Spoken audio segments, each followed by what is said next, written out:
failure is really just an event, and it does not define you as a person or you as a business. So I failed many, many times, but the thing with failure is as soon as you fail, you just got to get back up and realize that it was just something that happened at a time in a day. So Monday at 9:45 a.m., I fail. If I stop there and I quit, then I will be defined as a failure because that's the last thing that I did. But if I get back up and I dust my shoulders off and I learn from the mistakes that caused that failure and I come back even harder the next time, then you are not a failure. And the biggest thing that I've learned in business is that you only really need to be right once. So you can fail 500 times, but if you're right once, you can be one of the most successful people in the world.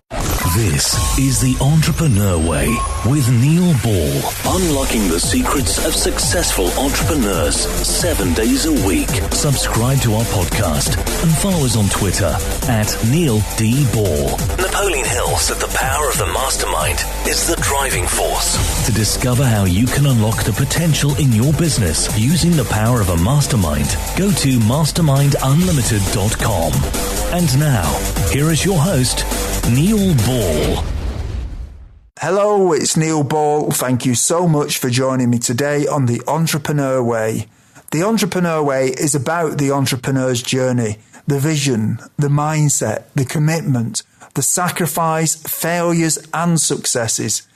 I am so excited to bring you our special guest today, Jeet Banerjee.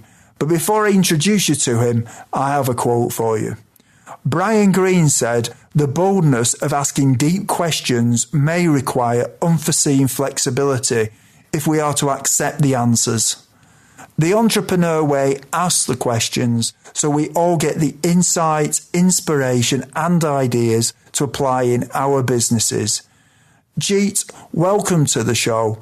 Are you ready to share your version of the Entrepreneur Way with us? Absolutely, I'm ready to go. Thank you for coming on the show, Jeet. Jeet Banerjee is a 23-year-old serial entrepreneur, a TEDx speaker, digital marketing consultant, and best-selling author. Jeet, can you provide us with some more insight into your business and personal life to allow us to get to know more about what you do and who you are? Yeah, sure thing. So basically, I'm 23 years old, currently living in California.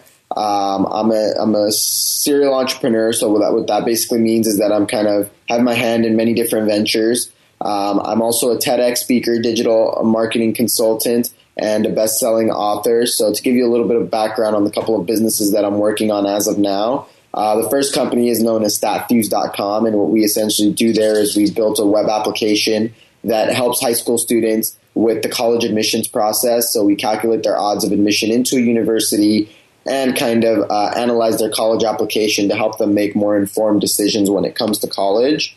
The second business that I'm running right now is Visionary Media Group. And what we do essentially with Visionary Media Group is that we are a self-publishing app development company. So what that essentially means is there's a lot of app development companies and stuff like that that'll do work for clients and third parties. But with us, it's we're only doing work for ourselves and publishing and marketing our own apps in the app stores. So we have our own team that creates our own ideas and basically brings our visions to and turns them into realities. So yeah, that's a little bit about kind of what I'm doing right now. Mm-hmm. So with the app business, how do you make money from the apps? So there's a handful of different ways that we actually monetize through the apps. The most popular ways that we make money is, number one, the app just being a paid app outright where people have to pay a certain fee or a certain amount of money to download the app. The second way that we make money is if we have free apps, for example, we'll oftentimes make money through different advertisements and different schemes within the app. The third way to make money or that we will make money from is in-app purchases. So sometimes we'll have a free app and just kind of lure the user to download the app, but we'll kind of block off certain areas of the app and ask them to pay a fee, again, to be able to unlock that certain area. So it's kind of like that bait and hook thing. Those are the three most popular ways. A couple of our apps also make some money from like affiliate related things. Sometimes even selling our own products within an app that we think is a good fit is a great way to monetize as well. But those are usually the top 5 ways that we've monetized through our applications. Okay. So the creation of these apps, you have developers to do that. Are they people that you employ directly? Yes, exactly. So we employ these developers directly. So I have a small team here in the U.S. and I also have a small team offshore. So they're all employed under us. We don't really do the freelancing thing, and we keep all of our employees under our own payroll. And what do you enjoy most about what you do, Jeet? The greatest part about what I do just as an entrepreneur is kind of seeing a problem or seeing an idea and just being able to bring it to reality and being kind of like right that you're able to solve a problem. So I think it's just like the creative freedom to build whatever I want and then to be able to see it through at the end. So how do you create your apps? I mean, obviously you talked about creativity there, and to create an app, you've got to have a certain amount of creativity because you've got to have a vision, and then you've got to develop that into an app that people use. Where do your ideas come from? Yeah, absolutely. So our ideas actually come from multiple different ways. Some of the most popular ways that I get my ideas is oftentimes if I personally am having like an issue or something in my real life activities where I go, oh, what if there was this, or what if there was something like that did this? I'm always noting those types of ideas down, and a lot of people just kind of overthink it or overlook it, and they just shrug their shoulders and they say, oh, well, there's probably nothing for it. Oh, well. But to me, that's like where my number one ideas come from. It's like the light bulb moment. The second thing that we do is we study the App Store quite a bit. So we're always looking at new types of trends, new types of things that are really hitting well and resonating well with the market. And we're always looking to improve on existing things. So we'll oftentimes look at some of the top apps that might have a lot of bad reviews, and we'll kind of see like what the users' complaints and gripes are about. And if it's something that we can build upon, that's a great way for us to get ideas. So those are probably the couple, 2 or 3 ways that we get some of our best ideas from. And what is it that drives you? So my passion is just the freedom. So when I was actually 15 years old, my parents told me to go get a job, and they wanted to teach me the value of $1. So I ended up working 12 jobs in a period of 2 years, and I was either quitting or getting fired from every single job. And I quickly realized that my whole plan for what I had planned in life was in shambles, because my whole idea was graduate from high school, go to college, get a nice business degree and work a corporate job, and everything would be jolly and happy. But here I was not able to hold a job for more than just a few months at the age of 15 for a few hours a day. So I quickly realized that this whole job route wasn't for me, and it wasn't something that fit my DNA. So that's when I decided to actually find a way where I'm able to be happy and be free while doing something I like. And that's when I came across entrepreneurship. So entrepreneurship is really just having the freedom to do what I want, when I want, without having to worry or without having to be told by someone else, I need to do this or I need to do that. And I think that's like my biggest driving point, is just like the freedom and the ability to know that I can potentially change the world with what I'm doing. Mm-hmm. So with the freedom that you found from being an entrepreneur, how do you relax when you're not working in your business? Yeah, absolutely. So I'm a huge sports fan. So I play a lot of basketball, and I'm always kind of watching sports and kind of doing little sports pools and fun things with friends and stuff like that. So that's always a great way to kind of relax and just let loose. In addition to that, kind of just like typical things, going to movies, grabbing dinners with friends, family, stuff like that. Just trying to, I try to spend as much time away from screens and computers and stuff like that as possible when I'm not working, just because whenever I'm working, I'm always on the screen. So that's like the biggest thing that I try to do. But other than that, just enjoying myself. Do you have any entrepreneurial role models? Yeah, absolutely. So when I first started out, one of my biggest entrepreneurial role models was actually Neil Patel. And the reason why Neil Patel resonated so much with me was because he had started in a very similar position. He started very young. He even had gone to like the same college that I was attending at the time. And his like journey was very similar to mine. So I really resonated well with him, and I really looked up to him. And then nowadays, I think people like Elon Musk, Richard Branson, these two are extremely inspirational to me, and I'm always kind of trying to keep up with them and see what they're up to, just because I feel like they're kind of like leading the future of entrepreneurship and kind of like they're the guys that are on the pedestal right now that are just killing it. Yeah. Jeet, can we just talk about the time before you were an entrepreneur a little bit? What difficulties did you have to overcome when you started your business? Yeah, absolutely. So the biggest difficulty for me before I started my business was my age. So I was only 17 years old, and the first business that I did want to launch was a service-driven business. So I had to do face-to-face meetings and stuff like that with clients. And it was very tough because oftentimes I wouldn't be taken serious just because I looked so young and I was so young. So a lot of people were initially judging me without even giving me a shot, at the point where they'd just be like, oh, this is just some young kid. I'm not going to trust him with my business or with my website needs or whatever the service that I was pitching at the time. And I think that was one of the toughest things to overcome, was that consistent rejection because of age and not because of a lack of skill or something else. And I just became overly persistent, and I knew that, like, no matter what, if I was able to get through the door and I could just show people, if I had the opportunity to talk, I could show people that I knew what I was talking about and I was worth giving a shot to. But that was definitely one of the toughest things that I did have to overcome. And how did you overcome it? It was just honestly by being persistent and not giving up, because there were moments where I wanted to give up and I just wanted to forget all about creating a business and just go back to my old plan. But I just stayed extremely persistent, where I didn't give up no matter how many times I got rejected. I always had a positive outlook saying, okay, I got rejected 5 times, but there's still 5,000 other companies that I can pitch. And I just try to get my foot in the door and just be able to present myself.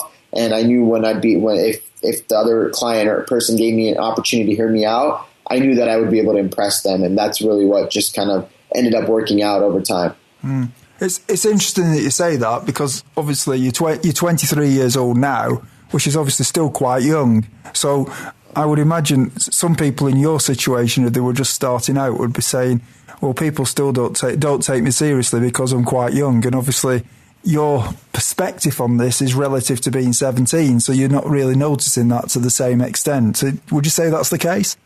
Yeah, I would definitely agree with that, because a lot of people my age right now are just graduating from college and stuff, so they're also very fresh and young in the working world as seen by other people, so I definitely agree with that.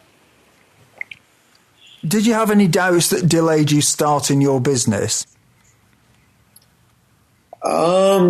So I don't think I really ever had any doubts that delayed starting my business. I think I did develop some doubts along the way when I had officially launched my business. And a couple of those doubts were obviously the one thing was the age thing, where I wasn't sure if I would be able to succeed because I thought I was too young and I thought I might need to wait 5-6 more years to pursue my dream. So that was one thing that definitely did cause a lot of doubt. And another thing that caused a little bit of doubt for me was just really being able to kind of balance everything, because I was going to school from 8 a.m. to 2 p.m. and then from 2:30 to 7 or 8 I was kind of working. So having to balance the two things was extremely tough, and I always had this struggle where because I was operating a business that's usually supposed to be 9 to 5, I only had 3 hours to meet clients or to pitch them or get new business or whatever it was. So I always kind of struggled with the timings and being able to,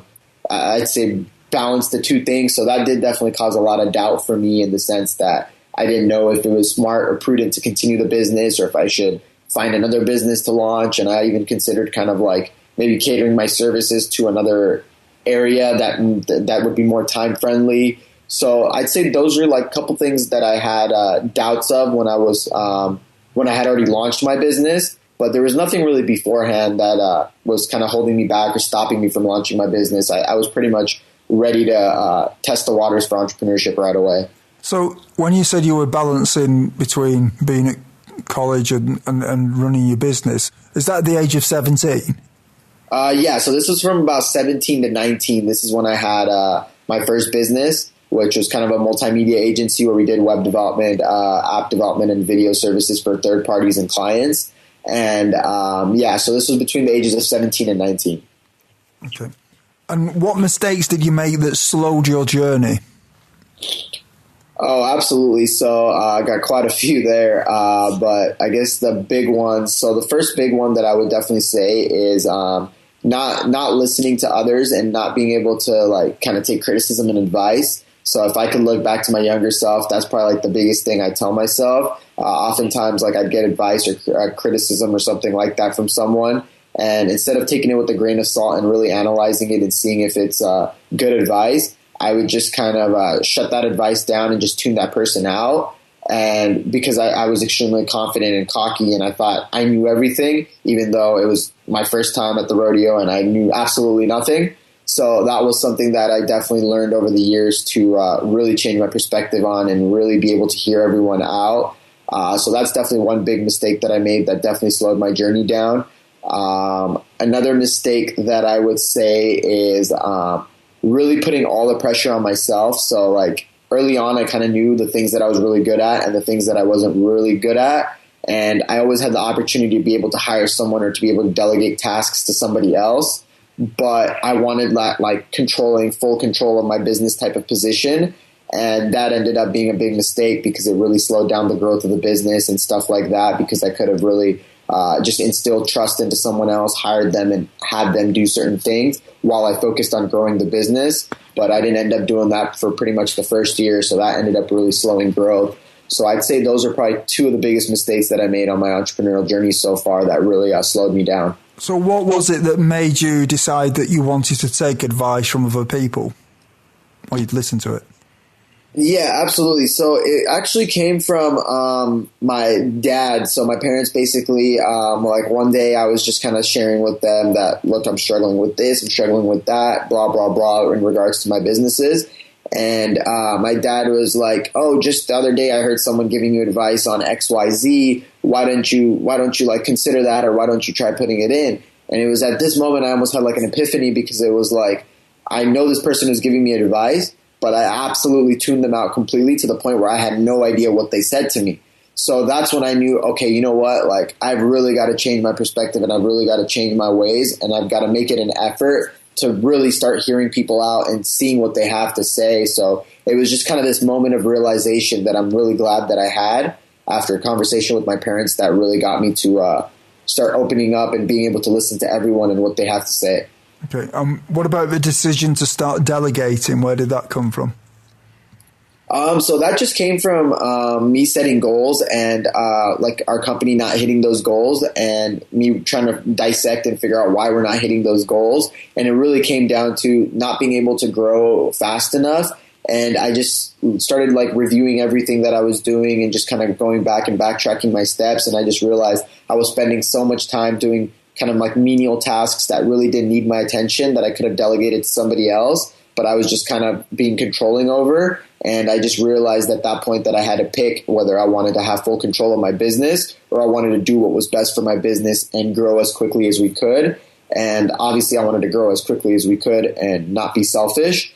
So I did what was best for the business at that point. And it was just after like a yearly review of seeing the numbers and seeing everything through and figuring out why we weren't hitting the goals that I had set for us.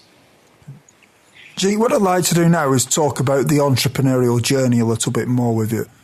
Mm-hmm. Is culture important from the beginning in a business? Yes, absolutely. So I think culture is extremely, extremely important in a business. And I think it really defines who you're going to be. It's very important to set a good culture from the beginning. And like I kind of just look at culture as like the foundation of a house, right? If your house doesn't have a good foundation, then everything that you build on top of it is going to be worse and worse and worse. So same thing goes for culture, I think, in a business, is you've got to really set the right discipline and kind of set the right level of culture and the right atmosphere in a business from the get-go. And then if you're able to do that, then your employees and everyone else that you bring in from that point forward will have a really good understanding of what is expected and what they can look forward to getting in a certain environment in your company. So I'm a huge fan of setting culture from day one.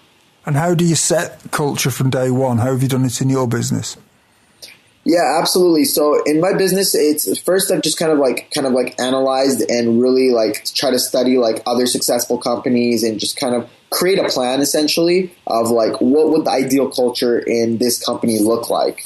And then from there, when you figure out, okay, you need to do X, Y, Z, it's what tools or what things do I need to do to set that culture in this company? And it always begins with the people at the top. So whether it's me or my co-founder or whatever it is, we've kind of got to be on the same page, and we've kind of got to set that culture from the beginning. And if we're kind of like practicing that culture, then it kind of just trickles down where everyone else believes, okay, this is the culture we need to follow, because the leaders, the people that are running this company are also following it. And from like what I've seen from some other companies and stuff, when I've also studied culture, is a lot of times the people at the top preach a culture, but they don't practice that culture themselves. And that's what creates like a huge disconnect within the company. But I've just seen the best way to set up culture is to just create a plan that you and your team up top actually believe in, and just to kind of live by that code when you're in the office, and it'll kind of trickle down to the rest of the team. Knowing what you know now, is there anything that if you'd known it when you started out would have helped you to shortcut the learning curve? Learning curve in terms of culture, or just in general? In general. Absolutely. So probably one of the biggest things that I learned along the journey was the right way of building a business. So in the very beginning, I would kind of go based off my own ideas. So if I thought something was a great idea, it's like, boom, I'm running full speed ahead. But then I quickly realized that just because I think something's a great idea doesn't mean the people in the market that I'm targeting necessarily think it's also a great idea. So if you have an idea, it's great, but you need to kind of tread carefully, and you need to kind of test your idea. So a way to test your idea might be to go and survey your audience, or to kind of build some data and some backing for your hypothesis. Because at the end of the day, anytime you have an idea for a business, it's a hypothesis, and you need to find a way to test that hypothesis. And once you think you've got enough testing, then you can kind of build out your experiment and see if the hypothesis matches, or the survey results match the experiment. So one of the biggest things that I really learned was the proper way of building a business, rather than just kind of getting an idea, running full speed ahead and building it out, and then spending all this money and all this time and realizing that nobody wants to use what I have. So that's probably like the biggest learning curve that I had in my entrepreneurial journey. So when you do that, how do you test what you're doing? How would you test that idea? Yeah, absolutely. So it's a few step process. So step one is you get the idea. Step two is you figure out, okay, if I had to pick one type of person that would be my client for this, who would it be? So let's say that might be a sports fan living in California that makes $50,000 a year or more. That's like my ideal customer. So it's very, very targeted. Then it goes, okay, how can I find 500 of these people, and how can I ask them a set of questions relevant to my idea to see if this is something that's good, that they're interested in, and if they can provide me better feedback and stuff like that. So then you go out and you create this survey, you find these people, you collect the data from the survey, then you go back and you sit down and you look at the data and the answers that you got. Is there any tweaks that you want to make to your hypothesis? Is the idea going to work? If you might find out that this idea isn't even going to work. None of those people actually liked it. Or you might find that you're onto something, but they've given you a better way of doing it. Or you might find that they're absolutely in love with your idea. So then at that point, you kind of build out something called an MVP, a minimum viable product, which is like a very rough and raw version of your business idea that you have. And then you basically push that idea out to the market, and then you just kind of test it, and you kind of see if what people said, because people sometimes say one thing, but they do something completely different. So you're trying to see if what they said matches up with what they do. And if you get the two to match up, then you've got a successful business idea, and that's when you can really start funding the business, start pushing it out, and start building the legitimate full-scale version of your idea. When you go to these usability groups of people and you test an idea, do you ever find that their opinion of what seems like a good idea is different from the reality of selling the product? Because sometimes people can have an idea that they like something, but they aren't the people who are going to buy it. They wouldn't buy that product. They might think they would, but ultimately they wouldn't buy that product. So obviously selling the product is the ultimate test of how good any product is. How do you deal with that difference between the survey data and reality? Oh yeah, absolutely. So basically, like when you take the survey data, like it's kind of like a known fact that like it's very possible that these people are saying one thing, but they're going to very much so do something else. So that's why when you kind of like get good survey feedback, you're still kind of treading the water carefully, and you're not going all out and building a full scale version out of your idea. But at that point, I kind of think, okay, I'm going to build a very raw and rough version of just the core concept. So without all the fluff and all the features and all the extravagant stuff, just the core thing that these guys said was a good idea. I'm going to build it out. And then once I build it out, I'm obviously also collecting the information, like personal information of these people that take the survey, like their phone number, their email. And then I kind of notify them, hey, look, we just launched this. It costs $99. Go ahead and sign up. And then from there, you can really start seeing if what they said is matching up with what they're going to do, because money is the thing that talks, everything else walks. So at the end of the day, you've got to tread the water carefully and see if they're actually paying up or doing the things that they said that they would do. And if they do that, then you can kind of build out the full-scale version and invest the full amount of money and just kind of go all in on your idea. But oftentimes you'll see that either maybe you need to pivot your idea and target a completely different market because this market says they like the idea, but they don't like it enough to pay you money. Maybe there's another market that does. Or you find out so many different things just from being creating the actual product and testing it that it's always like a variable. Like there's so much variance, you never really know. You are in a business that requires people to be creative, aren't you? Really, but so how do you ensure that the people that you employ are creative? Yeah, absolutely. So during the interview process, the one thing that I look for is a person who's not just looking to not just all about telling me like, oh, I'm really good at following directions. Everything that you tell me, I will get done. Stuff like that. I'm really looking for that type of mind where they're kind of like thinking on their own and they're kind of tossing around their own ideas. And it doesn't need to be necessarily like an app idea or a business idea, but they can just kind of like toss around ideas just in general where they're just like kind of like a free thinker. Those are the types of people that I love to employ because they're constantly thinking of ways to make things or do things better, and they're willing to share it. Because there's a lot of people out there that have a better idea, but they don't really care to share it because they just don't care enough. So anytime we go through interviews and we're going through the employment process, the one thing that we're all constantly looking for are just people that are kind of like self-sufficient thinkers themselves and people that are just kind of looking to they're constantly like thinking of different ideas, whether it's relevant to the business or not. That just shows me that they'll function really well within our system because our team, it's anyone has a great idea, just spit it out, just share it. Let's see what we can do with it. And how easy do you find it is to find people with ideas? Yeah, absolutely. So it's definitely not an easy thing to find.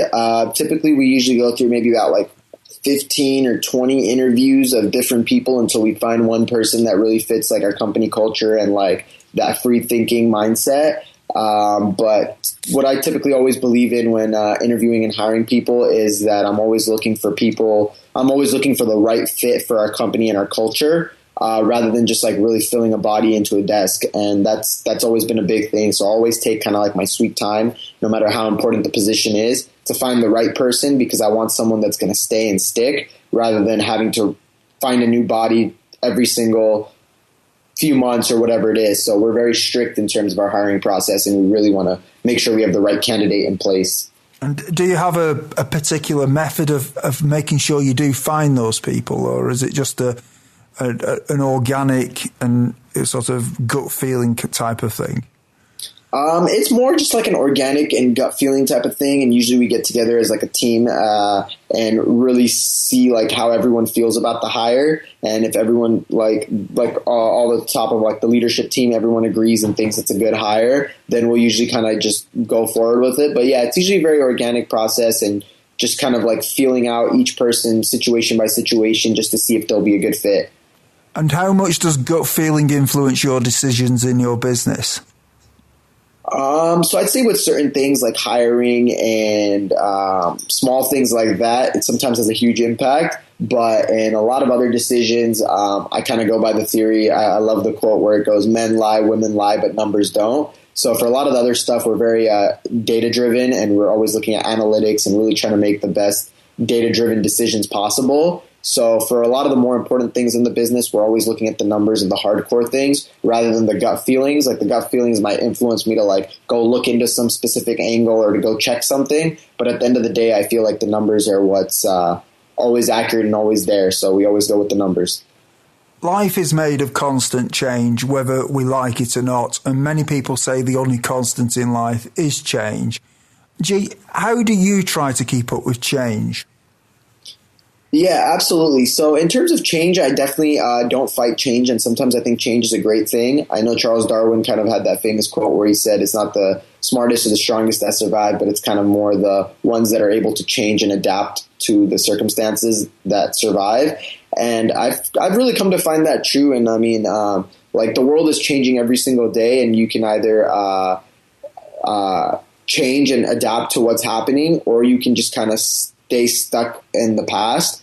And it's a really key thing. And I've really learned to embrace change. There was a point where I was kind of like hesitant and skeptical of change, where I was terrified of change and I just wanted to stay where I was and where I was comfortable. But I quickly realized that comfort and change don't really go hand in hand, and you really have to pick one or the other. If you want to be comfortable, you're going to stay stuck and stagnant. But if you are willing to change, then you're really going to be able to grow and be able to see new things and get new experiences and explore new worlds and all that stuff. So I'm a huge fan of change, and if it's the right type of change, and I have a good feeling about the change, then I'm all in about it, and I'm kind of like one of the first people to go in and push for that change. So yeah.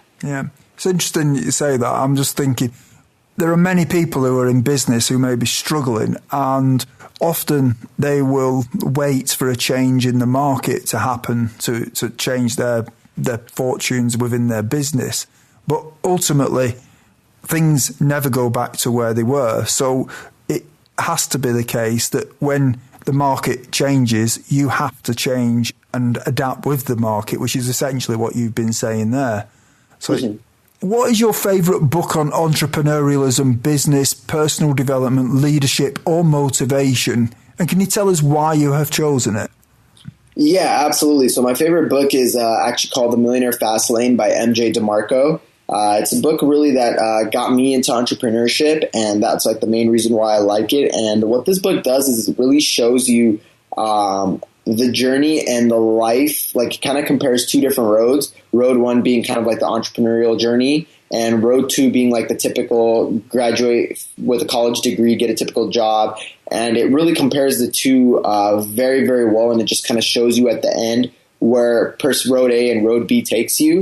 And it was definitely very inspiring to me, and just being able to see that comparison, especially at the age where I was like 17 years old and I was deciding between the two roads. It really helped motivate me to say, okay, I'm going to take road A and become the entrepreneur, because it really does a great job of showing you both perspectives without you having to actually go through both perspectives. So that's why it's one of my favorite entrepreneurial books. Yeah, I've read that book. It is good at that. It's got some great metaphors in it, and it's got a great way of sort of explaining the way different people are in life, hasn't it? So yeah, absolutely.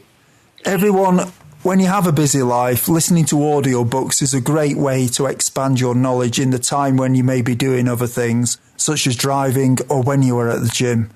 We have a special offer for you of a free audiobook of your choosing. To choose your free audiobook, go to www.freeaudiobookoffer.com. As long as you've not already signed up, then you will qualify. Jeet, what I'd like to do with you now is speculate about the future a little bit. What one thing would you do with your business if you knew that you could not fail? Yeah, absolutely. So if I knew that I wasn't going to fail and that I could literally do anything, I think I would. So like one of my big goals is to kind of definitely be heavily involved in multiple industries and stuff like that. But obviously the challenge with going into a new industry is you're completely brand new, and it's like you're starting from scratch. So you really need to learn everything from the bottom. So I would definitely try to go into like different industries and different ventures and stuff like that. Like one of my big passions that I want to go into is like things like the real estate market, the stock market. But these types of things take a lot of learning and a lot of time. But if I knew that I wouldn't fail, and I could just dive right into it without any worries, because they do also have quite a bit of financial backing that you need that you can potentially lose, then I would just kind of jump all in with those types of things. What skill, if you were excellent at it, would help you the most to double your business?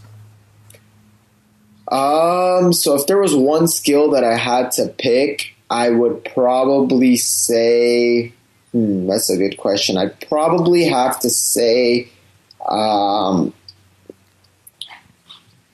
I was able to have like a duplicate of me that would be able to kind of do like the marketing, I think that is like probably like the biggest skill that would really help me double my business.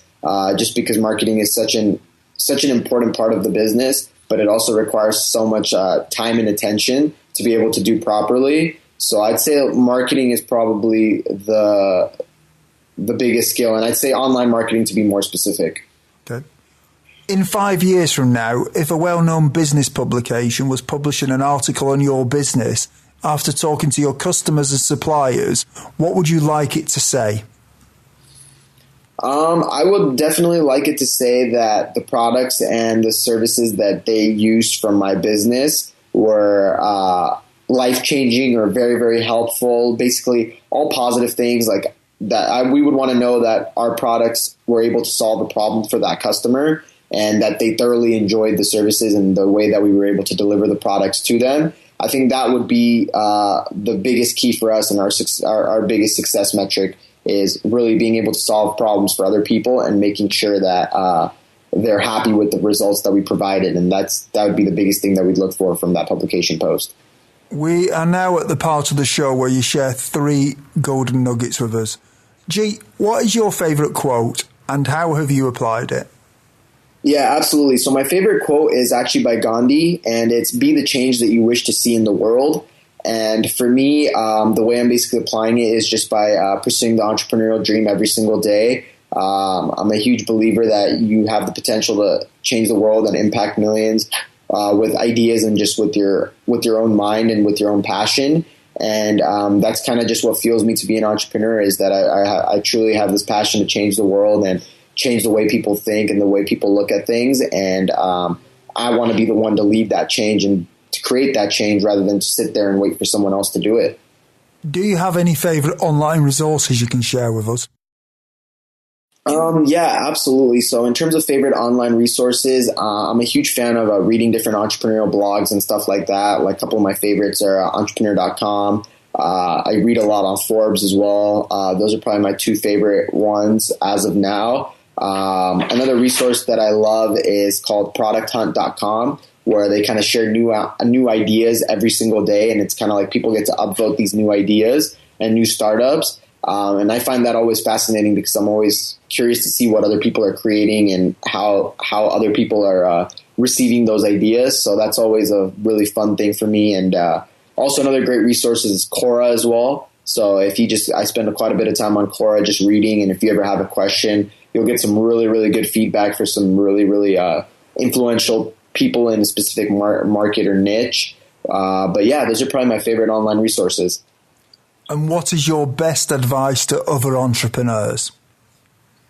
So my best advice to other entrepreneurs would actually have to come with failure. Failure is really just an event, and it does not define you as a person or you as a business. So I failed many, many times, but the thing with failure is as soon as you fail, you just got to get back up and realize that it was just something that happened at a time in a day. So Monday at 9:45 a.m., I failed. If I stop there and I quit, then I will be defined as a failure because that's the last thing that I did. But if I get back up and I dust my shoulders off and I learn from the mistakes that caused that failure and I come back even harder the next time, then you are not a failure. And the biggest thing that I've learned in business is that you only really need to be right once. So you can fail 500 times, but if you're right once, you can be one of the most successful people in the world. So just to keep that mindset would be my biggest suggestion or tip for other entrepreneurs. I think what you're effectively saying there is you either succeed or you learn. Yep, exactly. Yeah.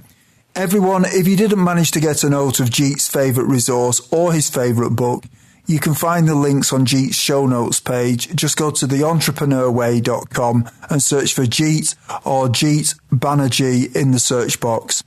Jeet, is there anything else that you'd like to add about your business? No, I think we did a good job of covering pretty much everything. I think that was great.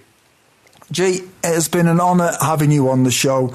You've really given us a great insight into being an entrepreneur and sharing your perspective on what it takes to be an entrepreneur. So thank you very much for coming on the show. We really appreciate it. Yeah, absolutely. It's been a pleasure. Thanks so much for having me. You're welcome. Thank you. Thank you for listening to The Entrepreneur Way. Subscribe to our podcast and follow us on Twitter @Neil D. Ball.